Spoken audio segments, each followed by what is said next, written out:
Judiciary moderator. Oh, it's working. It's Yeah, working. that and Oh, then okay, the it's cat working. jungle gym. If Oh, I the look, cat jungle gym. Yeah. Well, We are both live on together. YouTube, folks. okay, But it evidently is not a dentist chair in the back. No, Senator it's a, Baruth. Hi, good morning. This is Senate Judiciary. Sorry for the late start. We were having difficulties with YouTube this morning and weren't able to access YouTube until just now. So it is Wednesday, April 21st, 2021. We are dealing with S-103, which would be attached to H-18, the bill on sexual exploitation of children. The House is aware that we're dealing with this bill. They dealt with it last year as a part of a larger bill. So our first witness this morning is David Scheer with the Vermont Attorney General's office. He is the Assistant Attorney General in the crime unit. But David can correct me if I have the wrong title. Good morning, Senator. Good morning, committee. Morning. David Scheer with the Attorney General's office, Assistant Attorney General in the Community Justice Division. The Attorney General certainly supports this bill. When we talk about public safety, ultimately, we're talking about keeping people safe. And we believe that this is an important change and innovation to make sure that people who need public safety services are able to access them. So we support this. We think this is an important move forward. We agree with the way in which it's been designed in terms of borrowing from the Good Samaritan bill or I should say Good Samaritan law that was passed with respect to people involved in drug usage. And in fact, a few weeks ago, we issued a press release calling on people to remember that the Good Samaritan law is there because we have been seeing such a serious problem with drug overdoses during the pandemic. So we are believers in this method of dealing with public safety. We think it's an important innovation and we support it. Thank you. That was rather succinct. Are there any questions for David? David, I do have a question, and I think it was originally Senator Nitka's question. I'm looking at bottom of page 1 onto page 2. And it says a person who in good faith and in a timely manner reports to law enforcement that the person is a victim of or a witness to a crime that arose from the person's involvement in prostitution or human trafficking. So when it says involvement in human trafficking there, I take it that what it's supposed to mean is someone who was buying sexual services and realized that there was a human trafficking aspect to the operation. And so in that sense, perhaps they're knowingly involved in prostitution and inadvertently involved in human trafficking. But the language seems very slippery. It seems when it says that someone is involved in human trafficking, is there any worry that that could immunize people who are actually involved in human trafficking? Not maybe the main person, but involved in a criminal operation. Right. I see your point, Senator. And I think that I read that sentence I read the sentence in full, and I would remind you that at the bottom of page 19, I think there's a really key line and a key qualifier of what the person can be, which is a victim of or witness to a crime that arose. And I think that language makes it clear that we are not talking about somebody who is involved in some other way other than being a victim of or witness to. Okay, but I take your answer. I just want to play it out one more step. So let's say you had 3 people involved in a human trafficking operation. One, the person in charge, and then a couple of people who know of what's going on and are helping. And one of those people reports the higher up, saying that he witnessed. I understand it only immunizes them from the listed crimes. But so to you, that seems secure enough that we're not casting too broad a net for who we're immunizing. No, I don't view this, and I see what you're saying. I mean, I understand that there could be a concern, and I remember this was a concern when the Good Samaritan law with respect to drug overdoses passed as well, that somehow somebody could use this in bad faith and say, oh, I Yeah. know there's a Good Samaritan law, wow, here's a clever way to get out of it. As a practical matter, I think that that's extremely unlikely that folks who are involved in this would have that sort of legal sophistication. And I also think that even setting the practical reality aside, I do think that the language is drafted tightly enough that nobody could avail themselves of this when they are in fact a perpetrator, both because of line 19 and also, as you point out correctly, because of the limited number of crimes for which immunity is provided. Okay, thank you.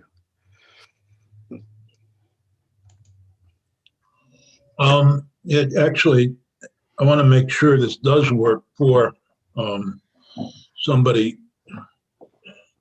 the victim term, but what about a person seeking the services in a massage parlor, let's say, and that person then suddenly realizes they're not a victim, they are identifying human trafficking. Could they be charged if they report that? I'm thinking of the Robert Kraft situation down in Florida at the spa that he was charged with seeking prostitution. I mean, if a person does report that they are witness to things that they, activity that they believe constitutes human trafficking. He could be a witness and then therefore be immune from prosecution, but only for all the crimes enumerated in the on page 2 and all those. I think there's 10 crimes there. Right? Yes, that's right. I mean, again, as long as there's a good faith report, and it does have to be a good faith report, that the person is a witness to activity they believe constitutes human trafficking, then yes, they would get immunity, but it is limited to those offenses. David, final question, and you raised it actually by reminding people of the law. I know there have been some complaints about state's attorneys on the Good Samaritan law in terms of reporting on overdose, etc., where state's attorneys have actually tried to charge the person. Are you familiar with any of those cases? And for that reason, a lot of people, I believe it was in Rutland County, and for that reason, a lot of people aren't calling. I'm not familiar with those cases. If that has happened, that's obviously very unfortunate. Again, our office has openly called for people to remember that the Good Samaritan law is in place and does prevent prosecution for this, for trying to help people out who may be having an overdose or adverse health effect from drug use. So that is unfortunate. I haven't heard about it. We're happy to look into that more and see what might be happening. I would appreciate if you would work with the state's attorneys and report any cases where people are being charged and where there's it may have been the police arresting the person, not the state's attorney, but I think it's important to send that message, particularly right now with the crisis that we're facing in overdose deaths, that people should feel free to contact emergency services. I'm glad that you did that. I urge you to keep up the effort. Maybe this committee mentioning that here in this, if there's any reporters missing, they can look into the situation too. Well, certainly. I said any reporters missing. I meant any reporters listening. Thank you. Okay. Yeah, thank you, Senator. We will look in, and I'll check back with folks in the office too to see if anybody else has heard anything in our criminal division. Chris Fenno is the next witness. She represents the Vermont Center for Crime Victim Services. Chris is the director. Thank you, Senator Sears. Chris Fenno, Executive Director, Vermont Center for Crime Victim Services. This is S103 is a bill that we support. We have a number of initiatives that we're working on, including one that deals with human trafficking. It's a federal grant we got, and we're working in conjunction with the Vermont State Police and the Human Trafficking Task Force and Steering Committee. And I can tell you that the two pilot programs that we have, one out of the South Burlington Police Department and one out of the Rutland Police Department, of case managers who work directly with victims of human trafficking, that the correlation with drugs is very strong. So not only if somebody is being trafficked, but oftentimes because of the drug involvement, they are afraid of trying to come forward and say things with the police. So specifically with regard to this bill, the center fully supports it as introduced. Thank you. I'm assuming that you're also aware of the number of individuals who are used in human trafficking to help bring drugs to Vermont through various corridors. I remember David Cahill talking about a case over in either Springfield or White River Junction area, Windsor County, where a young girl was weekends. She was provided with enough drugs to keep her normal for a week, and then would be trafficking. And he stepped in and did not charge her because she was really the victim. It was a really harrowing story. I don't know if you remember that, but I hope that the Center for Crime Victim Services, as well as part of this work with the on human trafficking, would make sure that people are aware that we have laws, assuming this passes, that will protect them from being prosecuted if they find themselves a victim of human trafficking. Absolutely. And this past year, there is a service that is called Jenna's Promise, and Jenna's Promise was created by the parents of a young woman who died from an overdose, and people from the steering committee of the task force on human trafficking were able to work with the family to secure some bed space for victims of trafficking who also had an addiction problem. And it's been used, and I am excited to see that we're going to be tracking that to see if that is in fact a model that might be reproduced in other parts of the state. All right. Any questions for Chris? Chris, thanks so much for joining us. I appreciate it. Thank you. Our next witness is Kara Casey, the Director of Economic Development for the Vermont Network Against Domestic and Sexual Violence. And thank you for being here, Kara. And thank you, Peggy, for listing out the entire title, because I always stumble over the net and I end up calling it the network because I stumble over it. Thank you so much for having me here today. I know that you usually hear from the other members of our policy team, but I'm the third member of our policy team here at the network. So my name is Kara Casey, and I'm the Director of Economic Empowerment at the Vermont Network. And thanks for the opportunity to speak to you today in support of S103.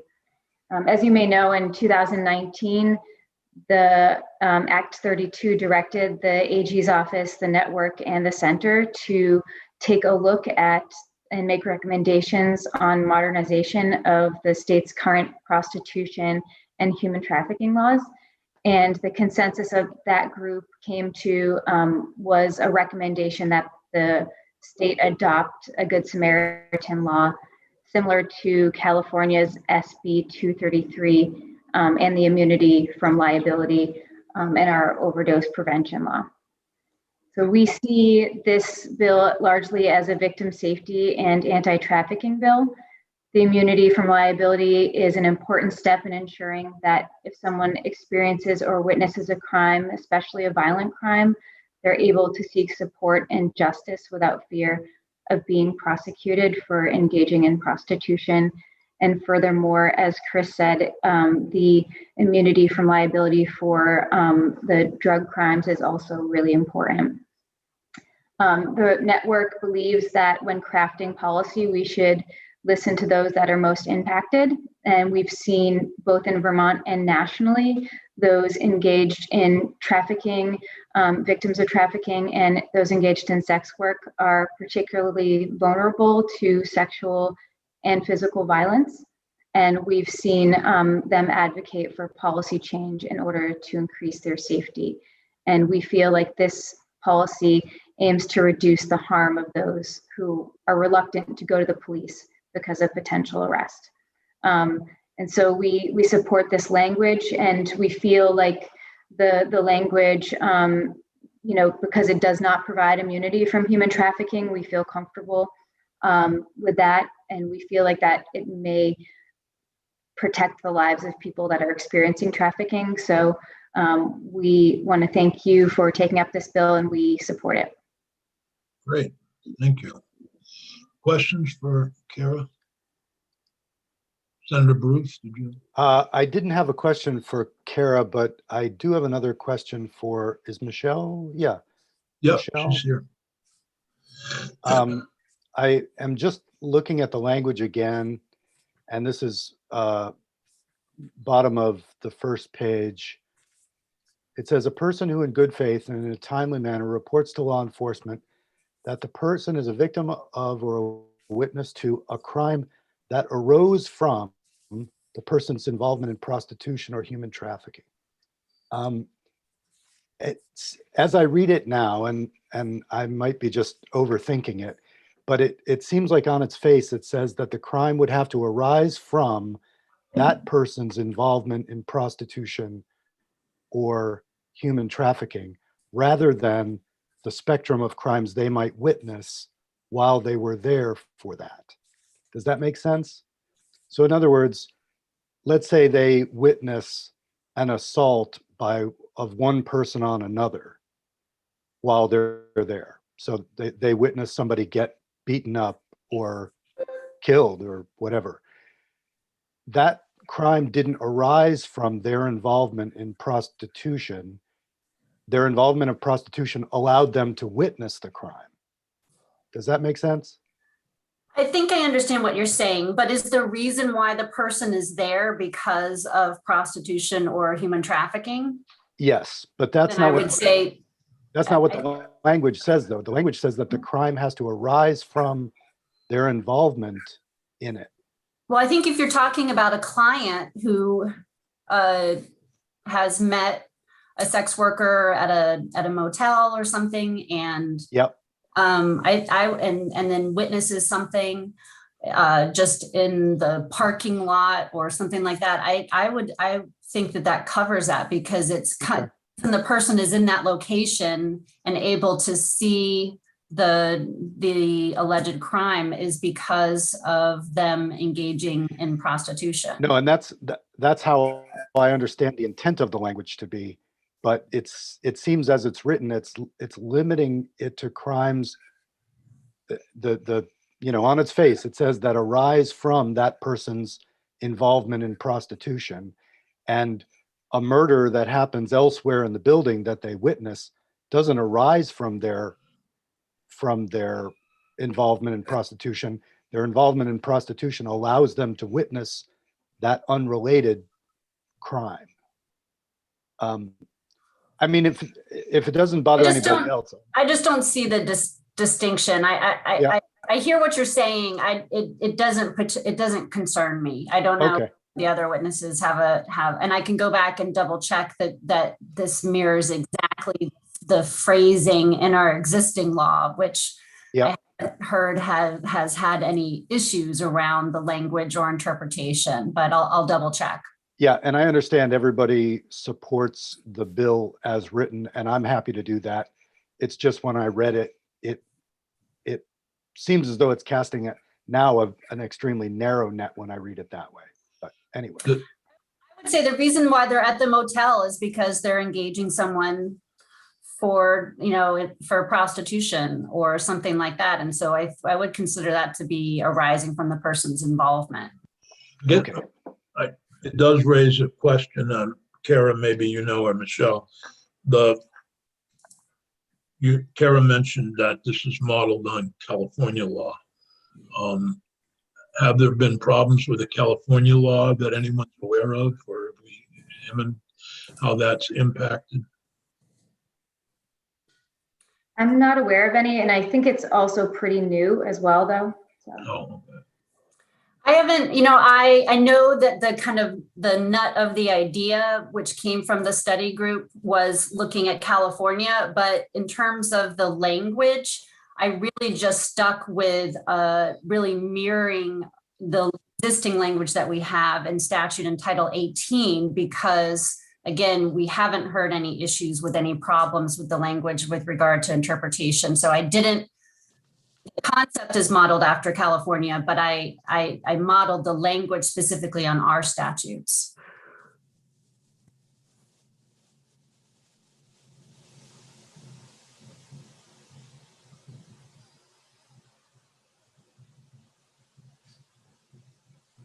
Great. I'm just looking up, this is so wonderful that we have Google in front of us. And so I'm looking up California Good Samaritan law, human trafficking, see what we come up with.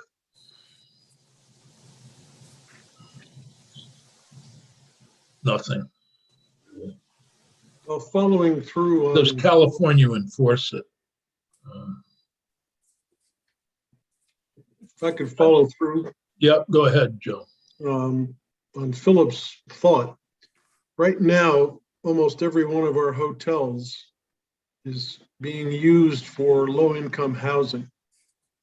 So if an individual is living there and they witness something by which they decide to report, but they're not actually engaged in the activity, do we want to extend this protection to them if they are in possession of cocaine?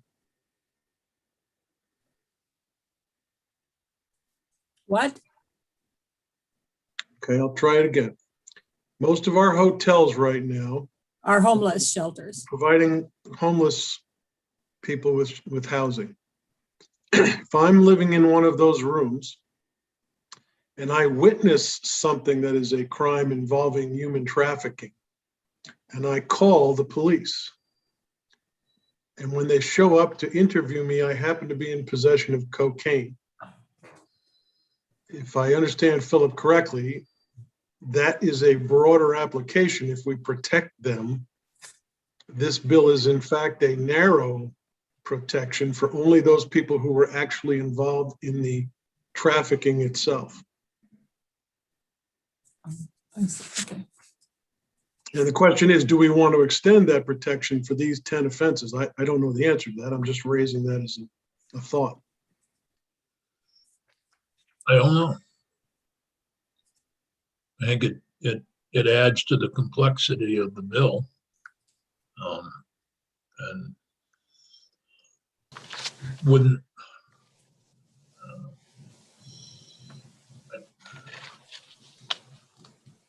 I'm not necessarily suggesting we do, Dick. I'm just following out Philip's example and recognizing that this is in fact a narrow stream of protection for those who make the call. They have to be involved in the event itself that's underlined.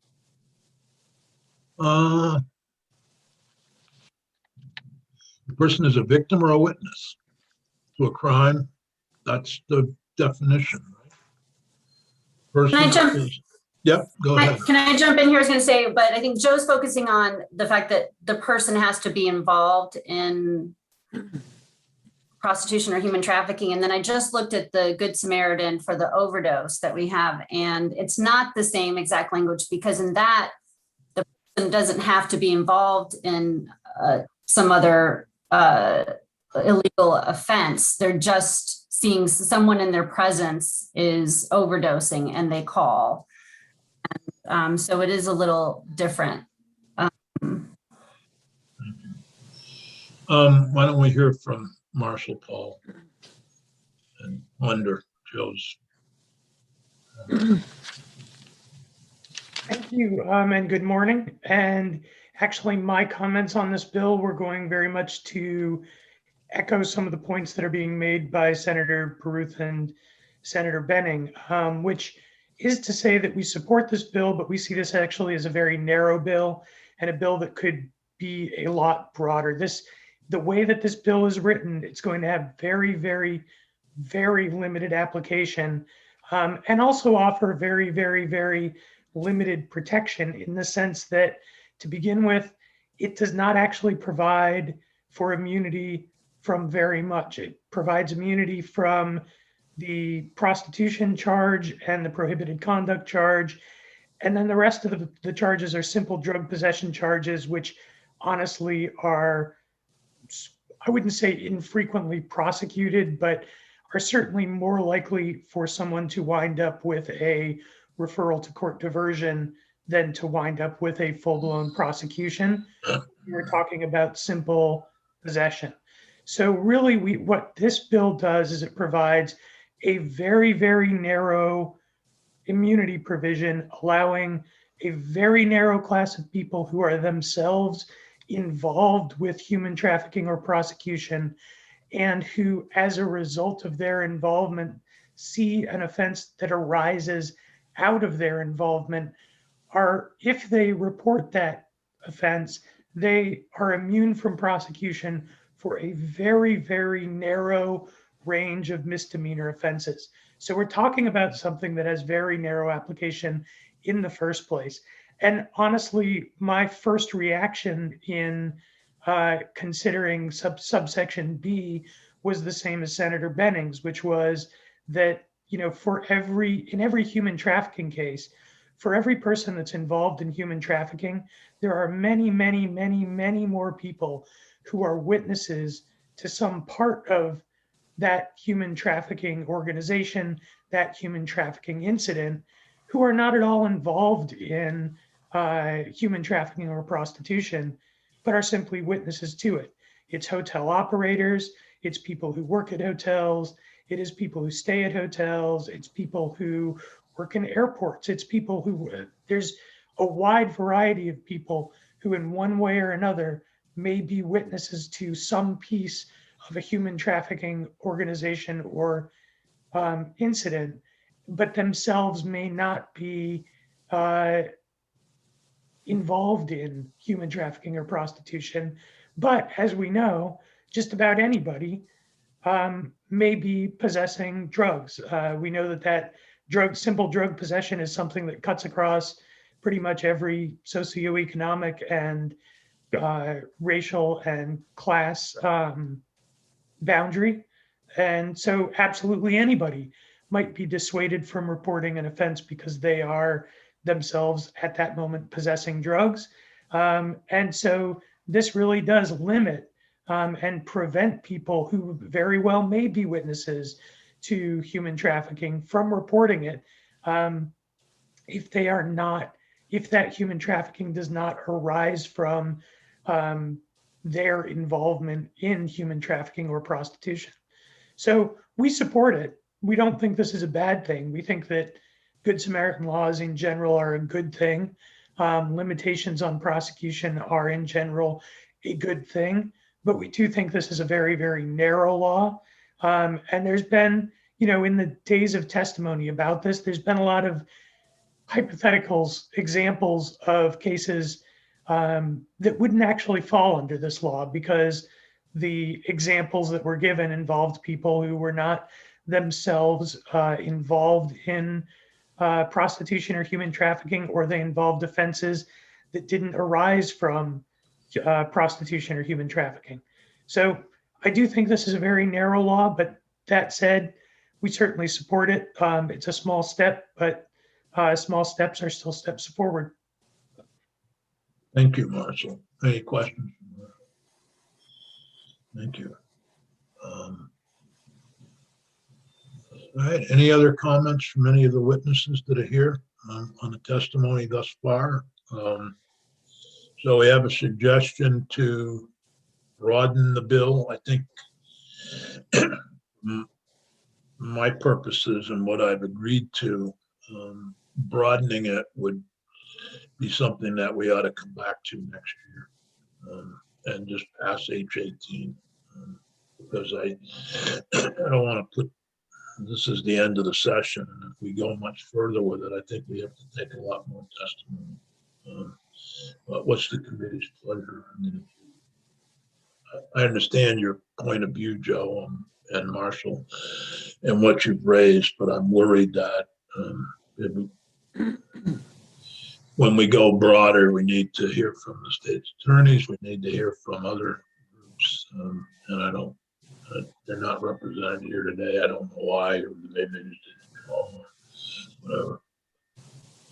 Dick, I'm happy to support the bill as is, recognizing that it is a small step forward.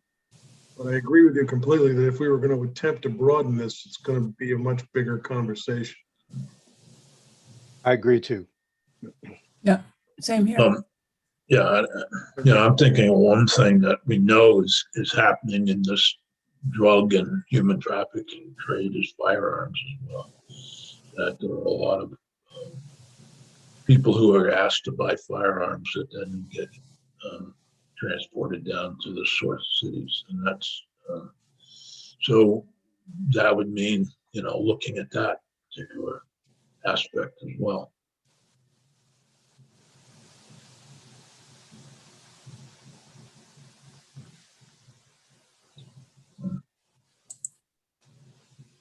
Well, thank you to the witnesses. Why don't we ask Michelle to join us? And we've heard that it's narrow, that it may not impact that many people. I'm assuming that the marijuana possession is for a minor. On line 6, page 2. Excuse me, line 5, page 2. Yep, they are the lower level possession. Yep. And I would just want to make one technical and change that to cannabis, but Yep. I don't have to do that if you don't want to have an amendment. No, that's fine. Well, we're amending a bill anyway, so we can amend it. Oh, right. You're going to do a strike all and add it on, right? Right. Yeah, so.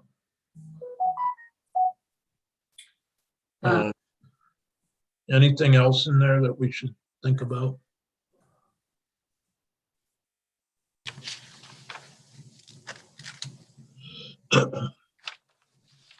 No.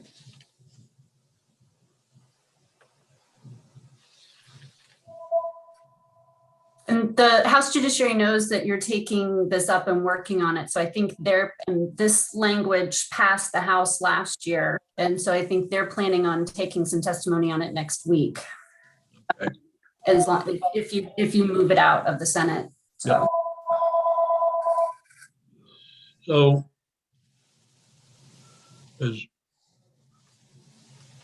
I would entertain a motion to add S103 as presented here with that one minor cannabis possession on line 5 of page 2 would be changed, and then we'd add this to H18. Is there such a motion to amend H18 as seen in S103? So moved. Senator White has moved that we amend H18 as seen in the draft of S103 with that one minor change on line 5. Is there any further discussion? Peggy, could you please call the roll? Sure. Senator Benning, Yes. Senator Nika, Yes. Senator White, Yes. Senator Baruth, Yes. Senator Sears. Yes. Okay, now the motion would be to report H18 as amended. Yes. That's been, Can I ask a quick question on that? sure. Is your preference for the floor to have like a strike all to 18, even though you only made a tiny change to 18?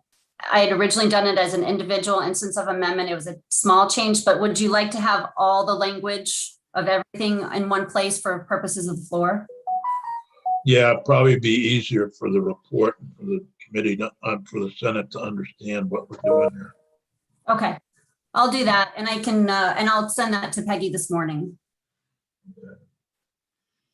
Any further discussion on the motion by Senator White? Peggy, would you please call the roll? Senator Benning, Yes. Senator Nika, Yes. Senator White, Yes. Senator Baruth, Yes. Senator Sears, Yes, unanimous. Who would like to report this? I believe, I don't care. I mean, Senator White thinks you'd be perfect. Given your Enthusiasm. horoscope. given my horoscope, yeah. The words don't need to be perfect. So Michelle, you'll send it to me after it goes through drafting, right? Yes, it won't take me long to draft up the amendment because I have pieces. So I will send it through editing and send it to you as soon as I have it back this morning. Great. And then thank you. Peggy, I'm not sure how we do it in this committee now. Do you send it to me and then I send it up to Yes, Bloomer? Okay. Yep. Okay. And I'll get you a witness list. Okay. Peggy, can you see if Bryn would be available at 10? Sure. That we could take up H 428, Okay. please. Oh, thank you, committee. Thanks, Michelle. Good to see See you, you. Michelle. Michelle, I'm sorry if I insulted your mid-century Eames chair. That's okay. It is an extremely comfortable chair with a matching ottoman. And so I don't want to associate, and I love sitting in it when I'm listening to long testimony because I can move my desk and just watch and listen. And I don't want to associate it at all with being in this chair. Okay. All right, see y'all. See you all. Okay, Peggy, we're going to go